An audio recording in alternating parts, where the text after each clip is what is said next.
Welcome to our channel. Today we how to register for a streaming service with Amazon Prime. Full guide. To register for a streaming service with Amazon Prime, start by opening your web browser. Go to the Amazon Prime website. If you already have an Amazon account, sign in using your email and password. If you don't have an account, click on the Start Here link to create a new account. Fill in the required fields with your name, email, and a password of your choice. After filling in your details, click on the Create Your Amazon Account button. Once your account is created, you will be directed back to the Amazon homepage. Now, hover over the Account and Lists option at the top right of the page. From the drop-down menu, select your Prime membership. If you are not a Prime member yet, you will see an option to start a free trial. Click on Start Your Free Trial and follow the prompts. You may need to enter your payment information, even for a free trial. Once your free trial is activated, navigate back to the home page.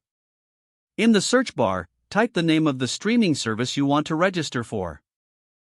Once you find the service, click on it to view more details. Click on the subscription button. Follow any prompts or additional instructions needed to complete your registration. After your registration is successful, you can start enjoying the content offered by the streaming service.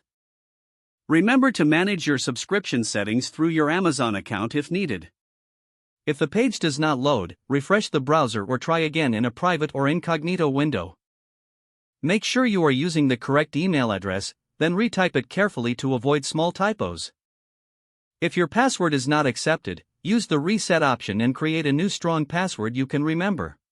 Check your spam folder for verification or security emails, then complete any requested confirmation steps.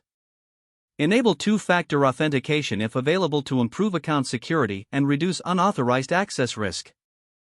After signing in, review your profile details so your contact information and settings are accurate and current. If you see an error message, note it down and try again after restarting your device and internet connection. Log out when you finish, especially on shared devices, to keep your account and payment information secure. If the page does not load, refresh the browser or try again in a private or incognito window. Make sure you are using the correct email address, then retype it carefully to avoid small typos. Don't forget to like this video and subscribe to our channel for more step-by-step tech guides.